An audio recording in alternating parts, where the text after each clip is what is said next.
Now, our speaker this evening is Peter Agius, and the title of his talk is A Malta Family History. Peter lives in Havant, which is in Hampshire, and his Agius family have been in London for 150 years. He's been doing a lot of family history research over the last 20 years and tells me he's got 50 second cousins living in Malta. His talk will cover such topics as the first Maltese entrepreneur in the City of London, Maltese representatives in London during World War I, nursing in Malta, both in World War I and World War II, first buses in Malta, a Maltese archbishop. Well, it goes on. He's been involved with a Malta senator and government minister, the man behind the Malta Pavilion. He was going to tell you all those things. But before we start, I ask you to mute your microphone during the talk and turn off video if you have a reception problem. Of course, you must unmute yourself when you're invited to ask a question. The talk will last about 45 minutes. Following the talk, there will be an opportunity for questions, but please hold them until the end. No questions during the talk. If you do like to put it online, please use the chat button during the talk. Now, I would like to thank all those who've already donated £5 for this evening's talk, and remind those who have not yet donated that we ask for £5 towards our costs and expenses. This evening, we've agreed to donate 50% of the £5 donation to Din Lakrat Helwa, Malta's equivalent of the National Trust. So that's the donation we will be making to them. This talk will be recorded, as David has told you, and possibly uploaded to our website. Your attendance, therefore, will be taken to assume consent to be potentially included in the recording. So thank you all very much and welcome, and over to you, Peter. Thank you, Graham. All right, I shall start my... So hopefully everyone can see my screen here. So welcome to this broad sweep of Malta history with reference to my Maltese ancestry, which my wife and I have researched for many years. Our research on an amazing archive of photos and documents passed on by my Aunt Sue, and also a family history written in the 1950s by great aunt Maro for her grandchildren. I'll just, that history was then turned into a substantial book by cousin David Arrigo and published in 2003 as Daughter of an Empire.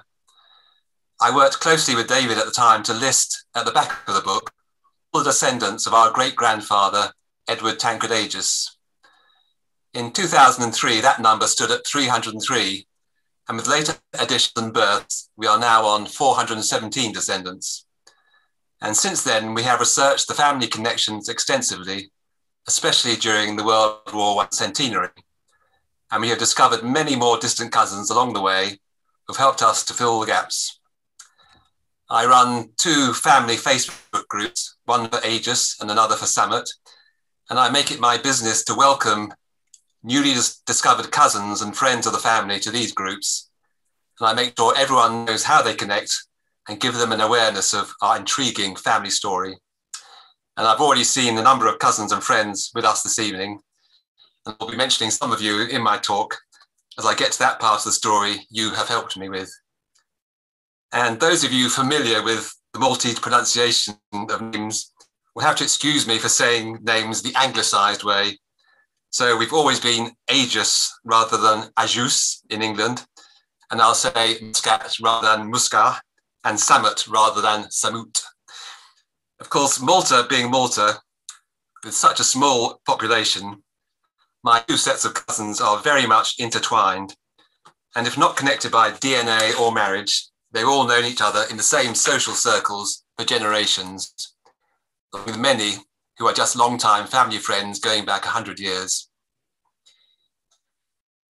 So I'll show you this small part of the family as an example to introduce my two Maltese great-grandfathers, Edward Tancred Agius and Achilles Samut, and to bring it closer to home by placing our Zoom host, David Vassallo, right in the middle there. So coming down the left-hand side, we see descended from Edward. There's my second cousin, Jackie Rigo, married to Stephen, and I think they're here with us this evening. And on the right-hand side, descended from Achilles, their second cousin, Joanna Zamit Kutaya, married to Joseph.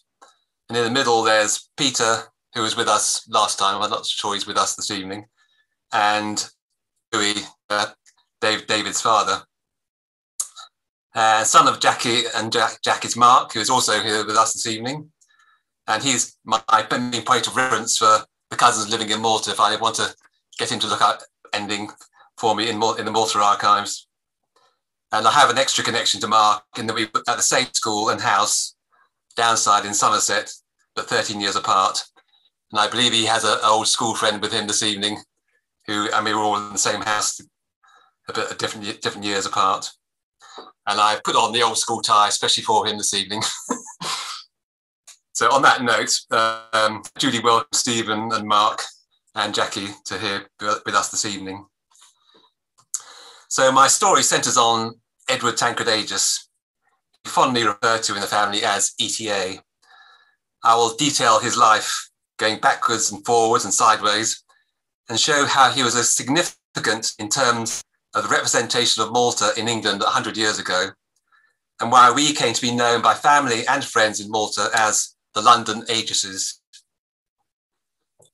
So coming back to the group photo I showed on my title slide, this is the golden wedding party for ETA and Maria Concetta Scat at the big family home, 3 Belsize Grove in Hampstead in January 1923. So here we have a collection of uncles, aunts, and who were in England at the time. And if you can follow my cursor on the screen, I'll pick out some of the key characters. So the tall boy in the middle here is my father, age 11, dressed in a white outfit that he was still unhappy with when I videoed him talking about his life 80 years later. He was the third Edward Tancred Agius and was always very proud to have that name. His siblings there are all in white. So we have Joseph, who later became Dom Dennis of Downside Abbey, Sue, who gathered the great archive that I've inherited, Mary, and the toddler sitting on ETA's lap is my Uncle Richard. On the side here, we have my grandparents, Joseph Agius, married to Margaret, known as Maggie Samut.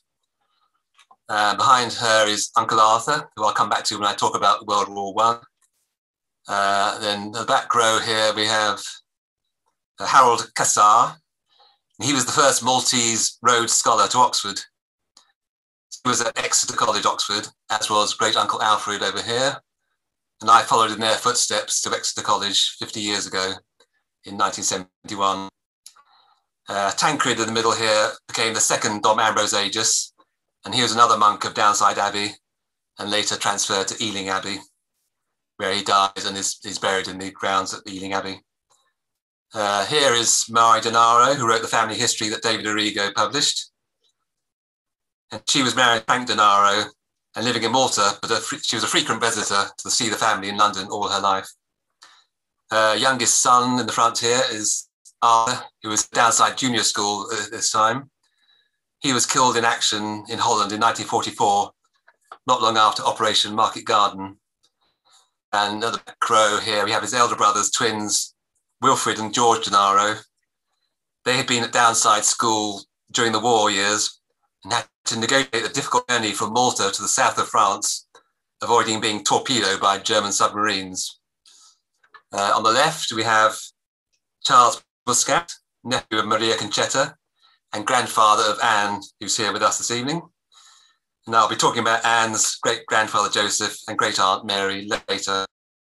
And then the other boy on the right here is Tony Cassar, brother of Harold, who was at another Benedictine school, Dowie, near Reading. In the Second World War, he started the business Cassar and Cooper with his friend, and they were famous for forming Malta's first ever aircraft operating company, British Air Services, which later became Air Malta Limited. And finally, there's here on the side is Aunt Daisy. Now, she moved to Slima with her mother in 1951 as the family downsized, and my grandparents and family moved out to Edgware. She became a famously matriarchal figure in Malta from 1931 to 1971, and she was known to all as Aunt Daisy, to family and non-family alike. ETA had encouraged his daughters to marry Maltese and settle in Malta. There were Cassar, Denaro, Arrigo, and Montpellier de Piero. And so by 1923, a large part of the family were proper Maltese living in Malta. And accordingly, they had a golden wedding celebration part 2 later that year in the Osborne Hotel in Valletta. And here's a photo to mark that occasion. And apart from the parents, there's Aunt Daisy and Maridino, both ends of the chain, so that they managed to get to both parties. So to understand how the family, ETA in particular, became so influential in Maltese affairs in London, we need to roll back a couple of generations to see where he came from. So this chart shows my line back to ETA, and then his father Tancred, and his grandfather Pietro Paolo. And here's a small portrait of Pietro Paolo, given by David Arrigo for helping him collate material for the Daughter of an Empire book. In A Ramble in Malta and Sicily in the autumn of 1841 by George French Angas, published in 1842, we read that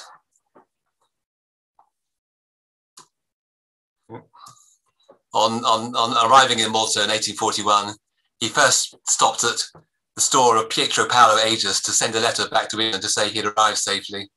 And then later at the beginning of chapter 3, he tells how he had a pleasant walk in the country with to see Mr. Agius's villa farm, accompanied by his 2 sons, Antonio and Tancredi. So that Tancredi is my great-great-grandfather. And it says how they left by the Marina Gate and walked along the shore of the Grand Harbour to Marsa, and then on to find a farm in Pieta. We haven't actually had it. So this is the old Marina Gate, which was replaced in the 1880s by the Victoria Gate, which is still there today. And I'm sure many of you will have been there and recognise it. So this would have been a walk out in the country back in those days, of course. It's all built up now. But so basically their path would have taken them along the front here, round past Marsa and back round to Pieta. We haven't quite identified where this farm would have been, but it's somewhere in that area.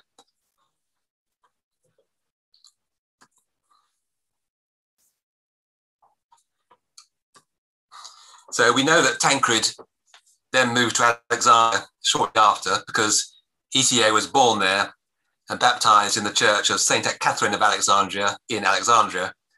And we know that Tancred was in huntery and supplies business because cousin Marcus discovered this invoice in the Queen's Gallery collection a few years ago. And you'll see it's an invoice for supplying the royal yacht when it was on the Prince of Wales tour of the Empire in 1862.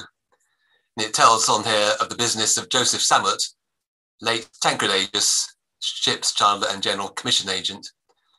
Now, Tancred Agius was actually married to a Severia Samut, so you think there's probably a family connection there, passing on the business to within the family. Tancred did very well in Alexandria, and one story passed down the family is that he bought grain and corn in the Sudan and had it shipped out to supply the troops in the Crimean War. Sadly, he died relatively young, aged 42. But he was respected enough to be buried under one of the fine marble gravestones in Paul's Shipwreck Church in Valletta. And this rare postcard, which they don't seem to sell anymore, but we found it on our visit in 1982, shows the floor uncovered by the usual chairs and highlights his position near the front of the nave. This is the close-up of his gravestone, which shows Tancredo Agius, and there's the decode of it on the side, the dedication from his wife, Severi. I've inherited a very large portrait of him, which hangs on our stairs, and so we pass by him several times a day at the top of our stairs. So I'm always acknowledging my ancestors every day as I walk around the house. His wife, Syria, outlived him by 47 years, and she died in 1919 and is buried in the Agius Chapel at Adolorata Cemetery and a chapel built shortly after the cemetery was opened in the 1870s. She lived in the large house on the Piazzetta Tower Road, Slima, that is now a high-rise with just the facade preserved. And there's mixed views on this new build. I'm slowly warming to the design of the new building when compared to the other high-rise blocks that surround it.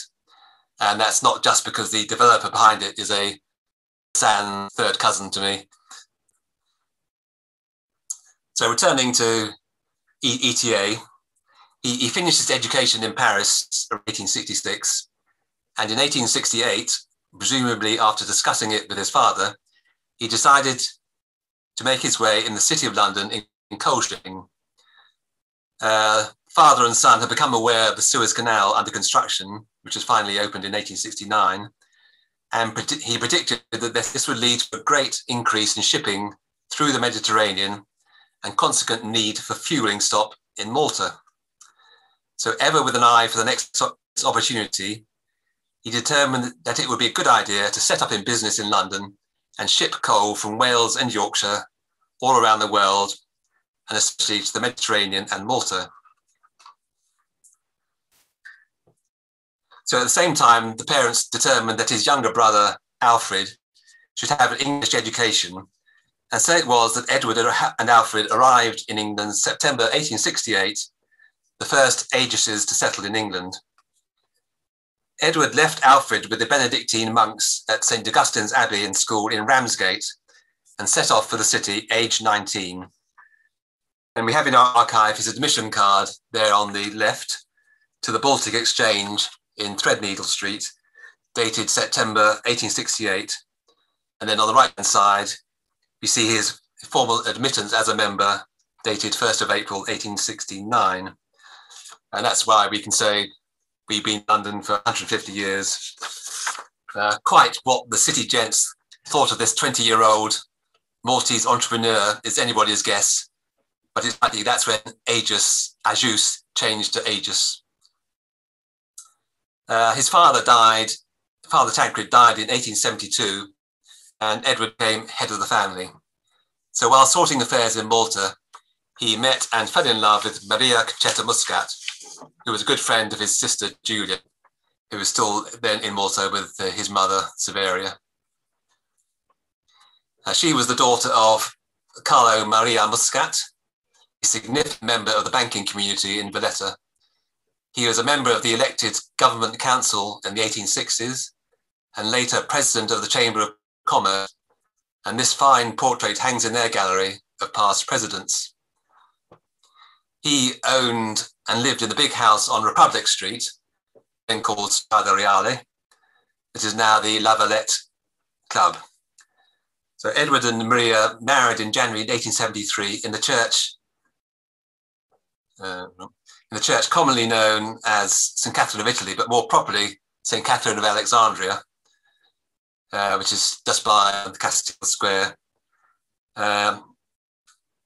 And I always think that's quite appropriate for where he was born and baptized, actually in St. Catherine of Alexandria in Alexandria.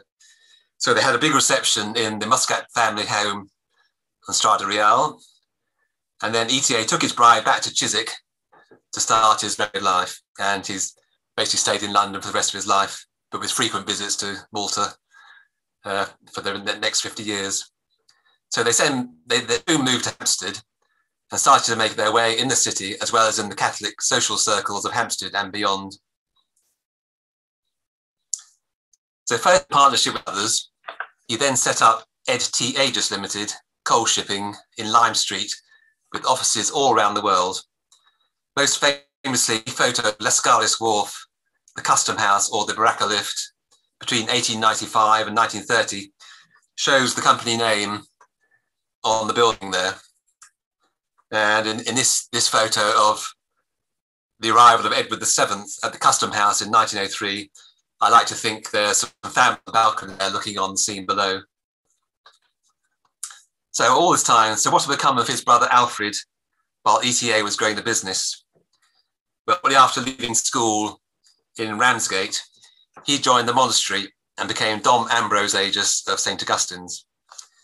In 1893, he was appointed secretary to the procurator of the Subiaco congregation of Benedictines by Pope Leo XIII, and continued to make a name for himself in Rome.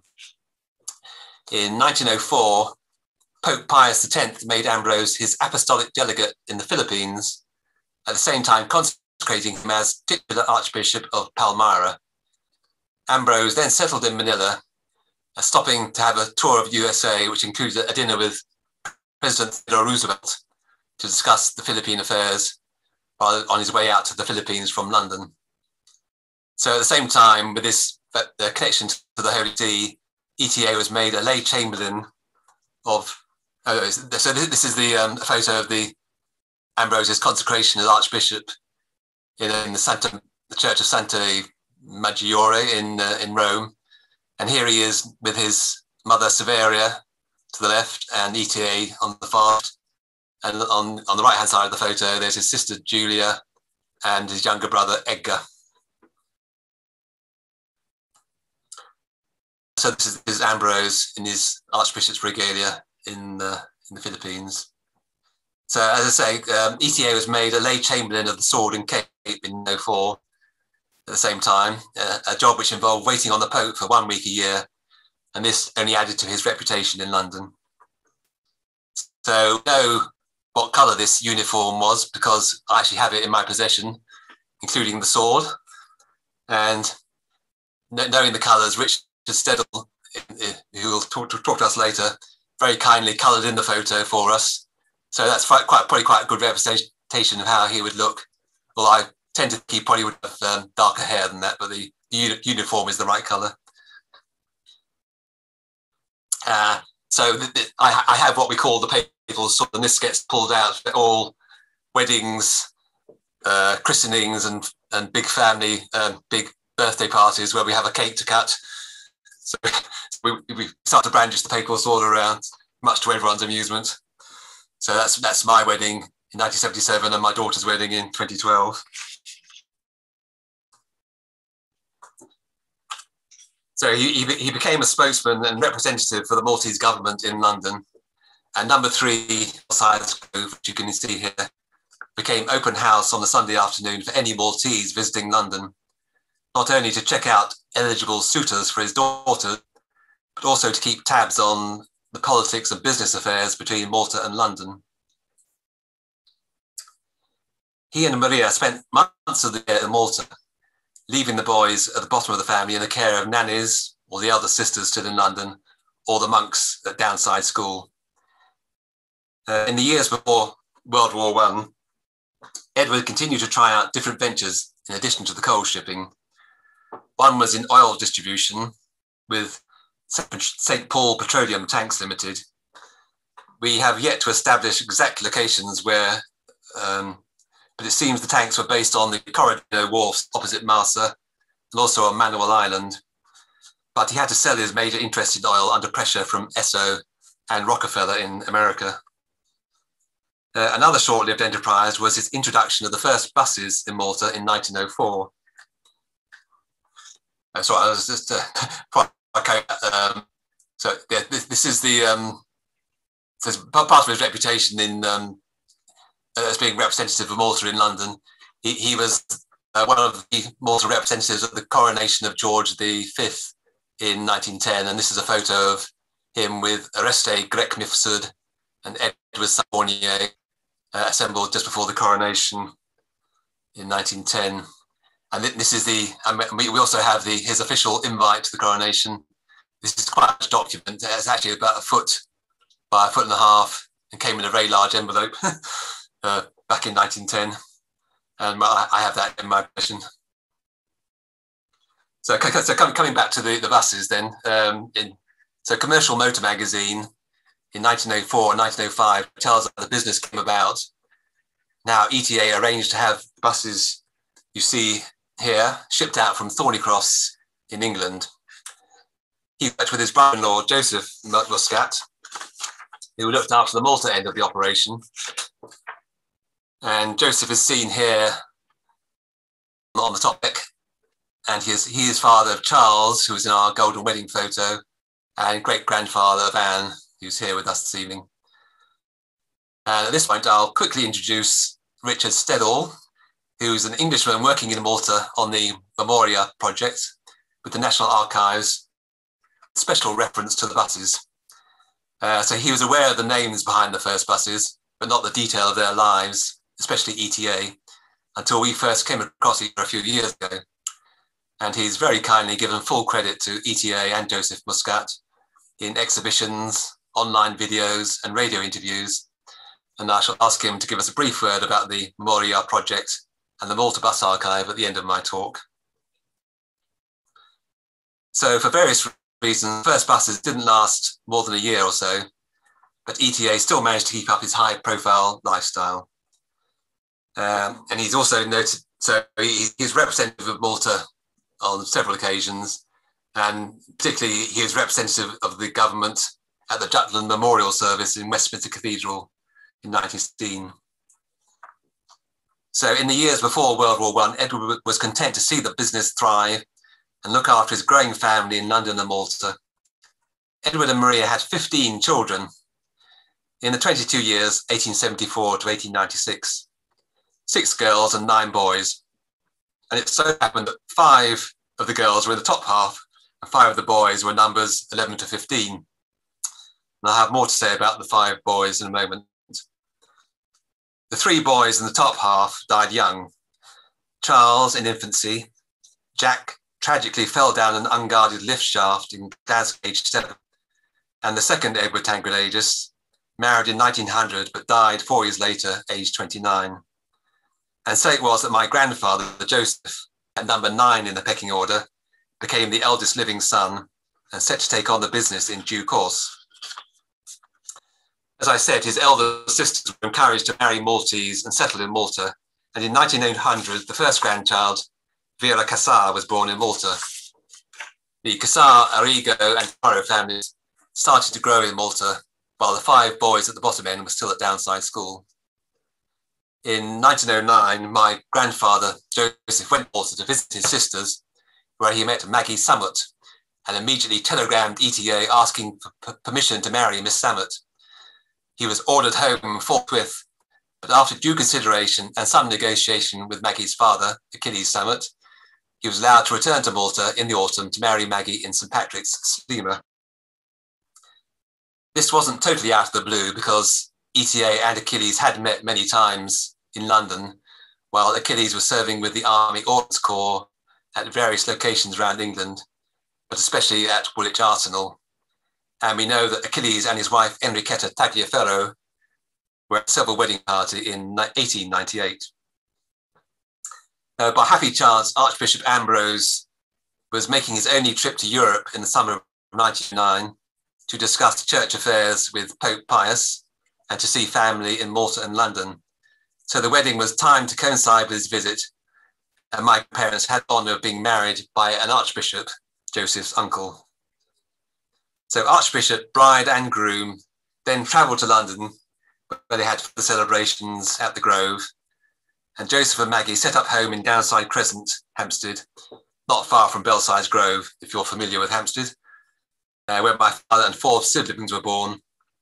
And living in Downside Crescent was more than a coincidence of names, because the architect of the houses on the Crescent was an old boy at Downside School, and he designed much of the newly built Downside Abbey in Somerset.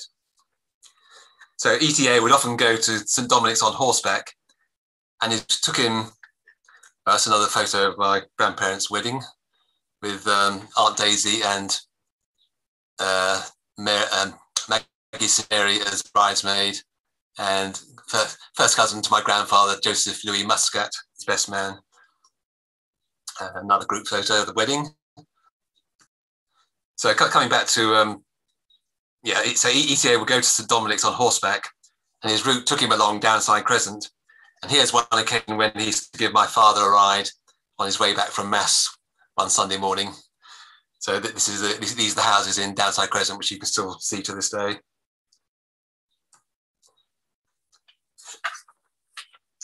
So moving on to ETA's final years, he had lined up his youngest sons, Alfred, Arthur and Edgar, to take on various parts of the business. But as with all families, life was totally disrupted by the outbreak of World War I. The 5 youngest all served in the war, and I'll come back to their story briefly when I've laid ETA to rest. ETA had money tied up in Germany and Austria, and then the Royal Navy changed from coal-fired ships to oil-fired, and the trade in coal shipping started to dry up in the 1920s. In hindsight then, it was good that ETA departed this life on the high spot of his involvement with the Malta Pavilion at the British Empire exhibition at Wembley in 1924. He masterminded the construction of the pavilion in association with a committee back in Malta, which included his nephew, by his Muslim in-laws, who was Ugo Mifsud, who later became Sir Ugo Mifsud, the youngest Prime Minister of Malta.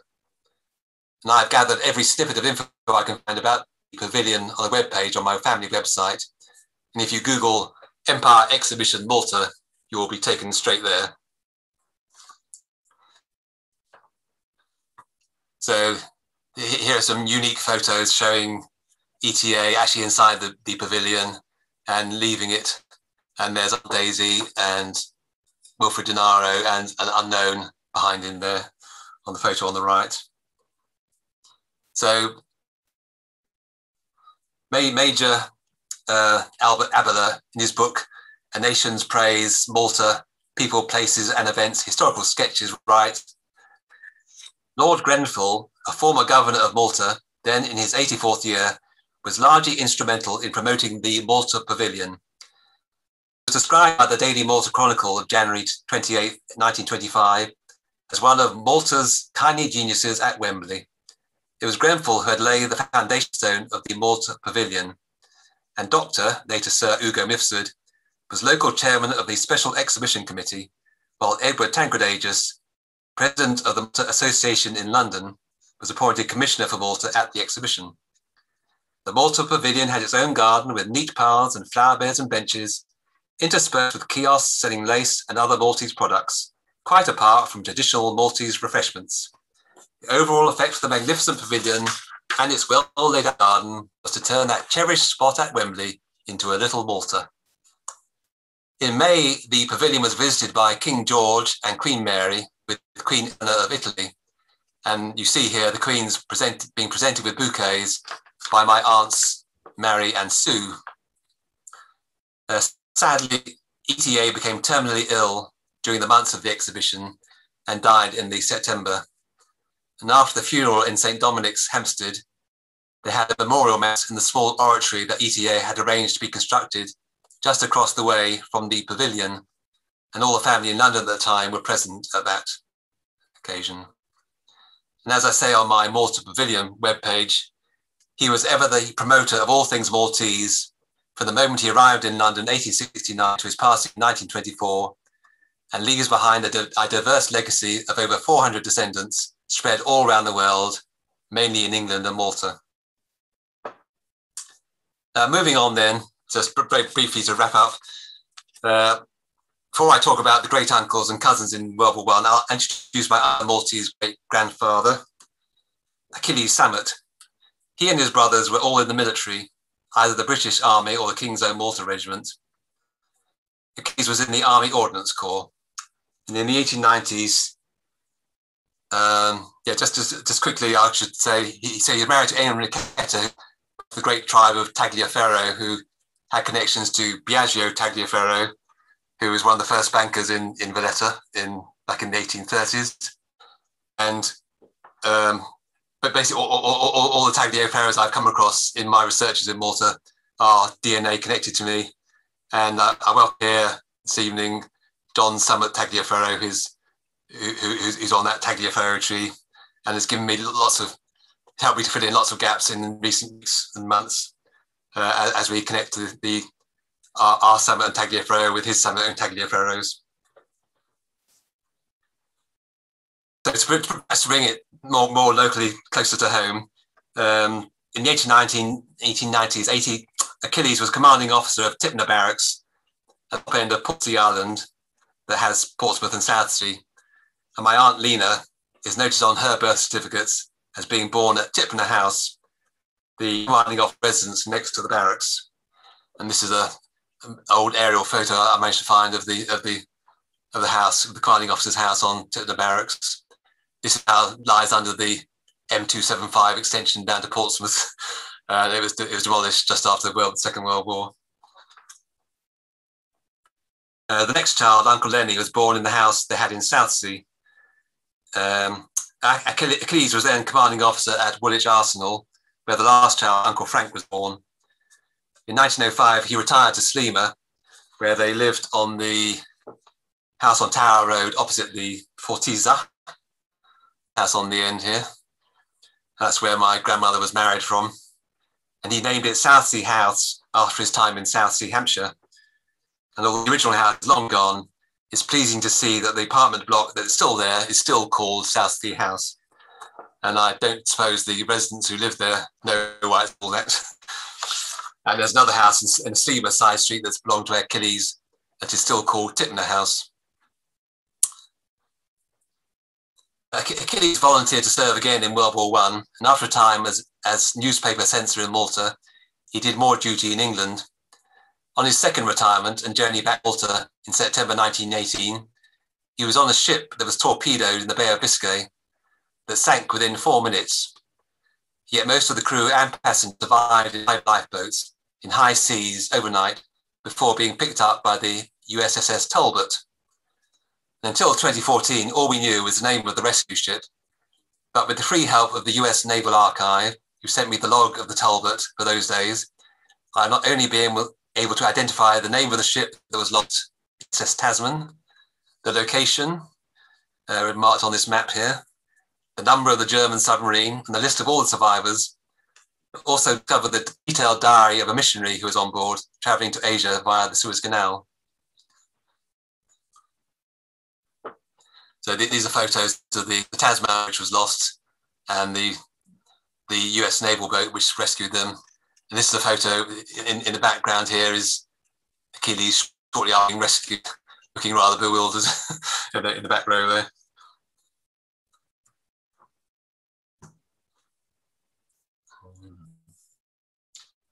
So once back in Malta, Achilles turned to politics and was elected as a senator in the 1921 Constitution, the first try at self-government for Malta. In 1926, he went to Australia as Malta's delegate to the Empire Parliamentary Association meeting. And at this point, I did mean to put in a photo of him laying a wreath at the Anzac Memorial in Sydney, but I forgot to do that, I see. So in 1927, re-elected to the Senate and also the legislature chamber, which is the equivalent of our House of Commons. And he became Treasury Minister in Sir Gerald Strickland's government, but resigned on a point of principle in 1929 when Strickland started his showdown with Bishop Maurice Caruana that finally led to the suspension of self-government. That was all to do with the balance of church and state in the country's affairs. One of my special interests is Maltese politics between the wars, and I could perhaps give a talk on that on another occasion. Incidentally, Bishop Caruana was a Benedictine monk of Fort Augustus in Scotland and was briefly secretary to Archbishop Ambrose in Manila in 1905. So wheels within wheels again. And so there were representatives from Manila at his consecration as Bishop of Malta in 1915. In the next generation then, ETA had 5 sons and Achilles had 4 sons who all went to war. They served with distinction on the Western Front and Gallipoli. And I could fill another evening about Malta in World War I to complement David's fascinating Malta Nurse of the Mediterranean talk that he gave us a few years ago. And you can read the full story of Great Uncles in World War I on our website. So for the Armistice Centenary, I posted this special page on our website and to Facebook to commemorate those who served that I'm connected to in any way. During the course of the centenary, we walked the cousin through the war day by day through the eyes of a marvellous archive of letters sent by Uncle Arthur to his fiancée and later wife, posting to Facebook and to our website. Arthur has also left a significant archive with the Imperial War Museum, and we were thrilled that he was mentioned by name at the Somme Memorial Service in 2016. Florence Scarlett's husband, Second Lieutenant Harold Ernest Scarlett of the London Regiment Royal Fusiliers, was killed on the 17th of September. She wrote a letter of thanks to Captain Arthur Agius, who had informed her of her husband's death. Florence and Harold's granddaughter, Claire, reads that letter.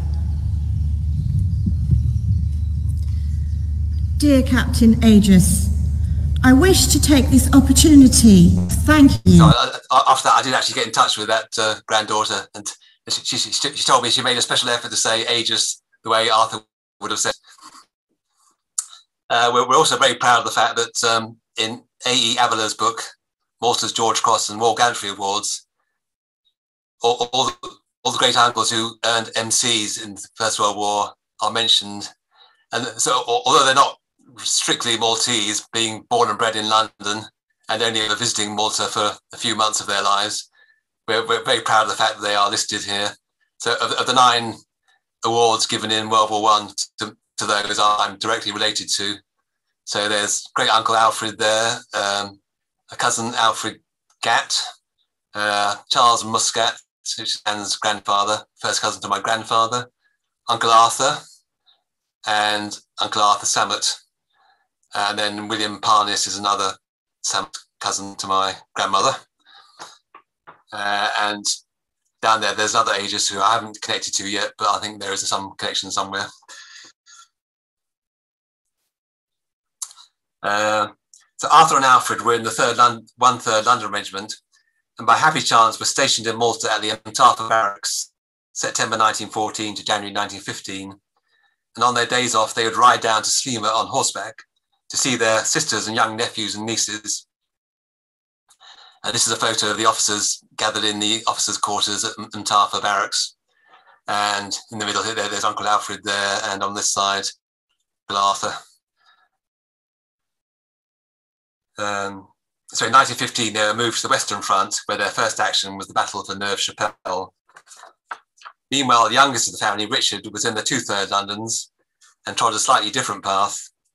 In Malta in 1915, then Khartoum and Gallipoli at the end of 1915, where he survived the horrific storm which virtually decimated the 2/3 Londons. Having survived all that, he was killed in action at Paul Capel during the Battle for Passchendaele, just northeast of Ypres. At this point, let's give a welcome to Nick Fear, who I see here in the audience, who I met when he was a guide on battlefield tour in 2013. And he very kindly took the tour bus to the field where Richard lies buried, but as yet undiscovered, so that we could have a moment by the field before finding his name on the Tyncott Memorial. A couple of years later, and after I'd met up with Liz Mardell, who I think was due to be with us, but I'm not sure if she's arrived yet, long-time member of Friends of Valletta, and here I hope this evening, I discovered that Liz had taught Nick at RN Badala in the 1950s. So again, connections and wheels within wheels again. Another happy outcome of our World War I research was getting to know third cousin Anne Muscat, descended from Joseph Muscat of the buses. Anne and her father John have inherited an amazing photo album made by Joseph's daughter Mary Muscat when she was nursing in Malta in World War I at Cotonera, and mainly it's the temporary tented hospital of St. Patrick's, which is now buried under new developments in St. Juan. They've kindly allowed me to post the whole album to our website. And again, if you Google Mary Muscat World War I, it will show at the top of the page and take you straight there. So just coming back to finishing off with great Uncle Richard, who was killed at Paul Capel. This is his name on the Tyncott Memorial. And in October 2017, after getting so much interest in the family with our World War I blogging, we decided to have a grand reunion at Downside. And this is the gathering of the clan of Agius and Muscat on a day, October 2017. And there's Mark Vassallo was there, and Stephen and Jackie, and Nina, and her brother, Father Christopher Calistoni, is there in the front. So there are, of the 150 guests, we have over 100 blood-related cousins all gathered on that day, which was quite an incredible occasion. So just to show you. So, and then coming back to Mary Muscat, she, as I say, she features on our website. And if you care to Google her, you'll find her quite easily. So just finishing off quite rapidly now, as time marches on. So the nursing thread was carried on by my aunt Mary just in World War II. My grandmother's sisters stayed in Malta, married and became Mary Ferro, Maud Policino, and Lena Gatt. And after Gina cousins were in London for the coronation of George VI in 1937, they took Mary back to Malta with them as a sort of finishing school experience. Mary found herself stuck in Malta at the outbreak of war, and so decided to sign up as a VAD. And she then found herself nursing at Montafa with her cousins Margaret Ferro, Cella Arrigo, Inez Vetz, and Geraldine Montpellier de Piero. And here they are lining up for some sort of inspection, and various photos around the nurses' quarters in Montafa. At the end of the war, she joined the army proper and became a nurse in the Queen Alexandra Royal Army Nursing Corps, or Quaranks. So just very quick, I need to finish off with two very quick stories. So one of my interesting ancestors is tied to Giuseppe Cohen, who is the man who foiled to assassinate Grandmaster Pinto in 1749. Now he's, so Carla Maria Muscat was married to Giuseppe Cohen, and she has a direct line back to this chap, who is therefore my sixth great-grandfather. He overheard a conspiracy in his coffee shop in Christopher Street, across the way from the slave prison in Old Valletta. And he reported to Grandmaster Pinto, and they were all put in prison. He was in great reward. At first, he was given a house in Merchant Street, which he later converted to an annuity. And on that house, there was this grand plaque, which tells the story of Giuseppe Cohen and his role in foiling the plot on Grandmaster Pinto. This plaque was taken down when the house, the ownership of the house was converted to annuity in about 40 years later, and the plaque was taken down and lay in a basement for many years. It was then recovered, and it was being found again quite recently in the National Museum in Valletta. It's still in the basement, and one of my missions is to try and get it displayed properly with the story of the slave conspiracy. One recently discovered cousin on the Cohen side. So on the house in Merchant Street, which is now the Monte di Pieta, you see an outline of where the plaque was. So my cousin, newly discovered Cohen cousin Carolina, when she was in Malta a couple of years ago, took these photos of the plaque with her mother there on the side, Joan, and then we tried to read, and then by getting access to the minister's office across the road, she managed to get this good shot of the Monte di Pieta, and then we superimposed the plaque on top of it to get a view of how it might have looked, 300 years ago. So, on the Cohen story, there was a legacy passed down the family, but now that there are probably about 1,500 descendants of Giuseppe Cohen, it's now worthless. But our father, John Muscat, did try to see what was left in the kitty a few years ago, and found after a day of form filling, he found he had enough money to buy an ice cream, I believe.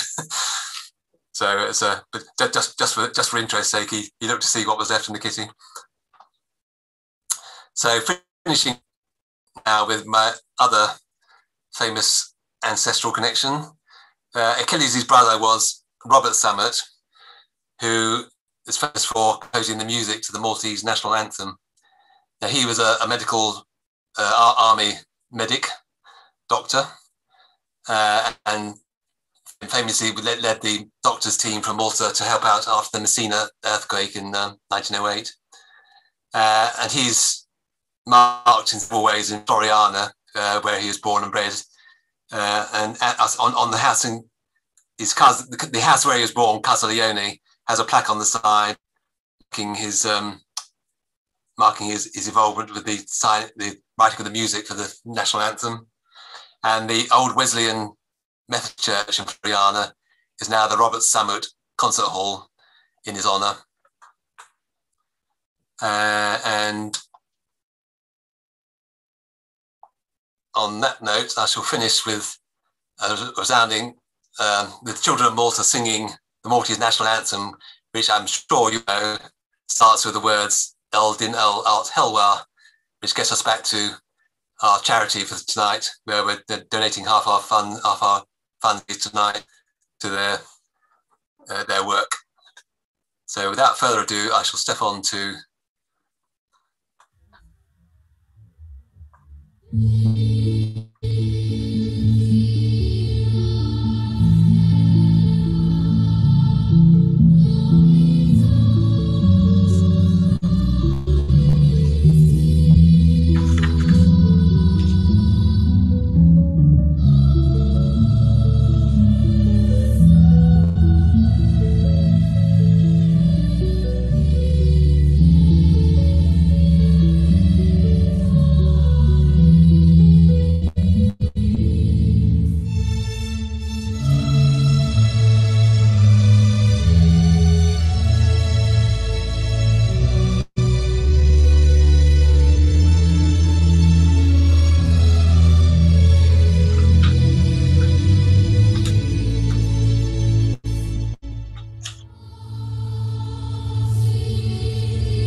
just to finish off, David will tell you that he has a connection to Duncalm, who wrote the words of the national anthem.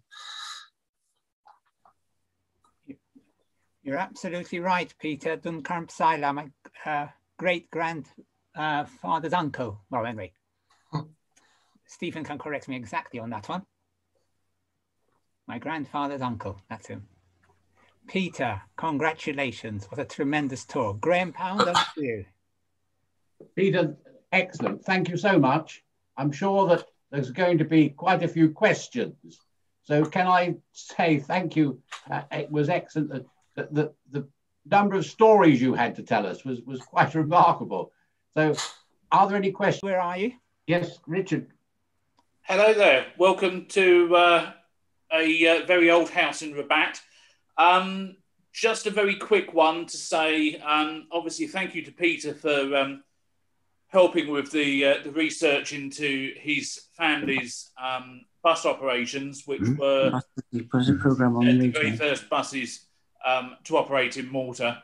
If you want to find out more about that, if you go onto YouTube and search for the Malta Bus Archive, the channel there, I've done a couple of videos, one last year, which was about 40 minutes long, looking not only at the vehicles, but the people as well.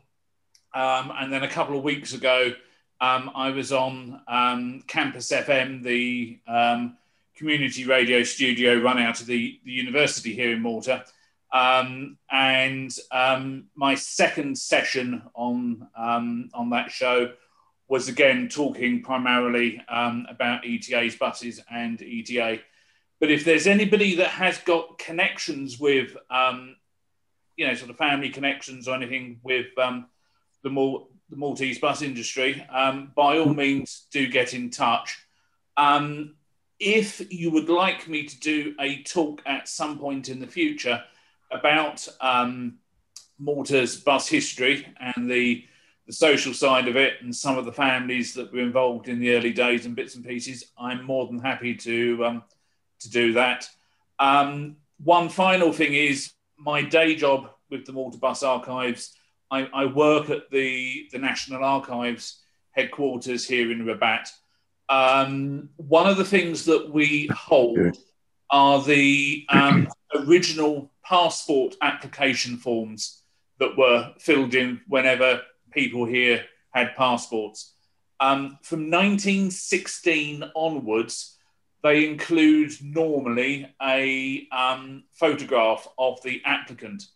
So if you are aware of an ancestor who, after 1916, applied for a passport, let me know, because I can probably dig out the original document and do you a high quality scan of the application form and of the photograph.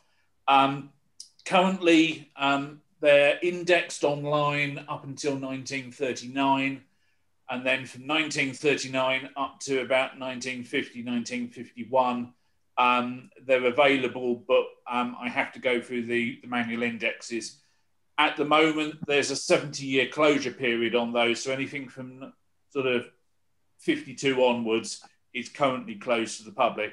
But again, I'm more than happy to help anybody who maybe wants to do some family research and is looking for the passport applications and bits and pieces. Richard. Thank you, Richard. Thank you, Richard. Thank you. There's already been a couple of comments straight away on the chat button saying it would love a talk from yourself in due course. Yeah. We do have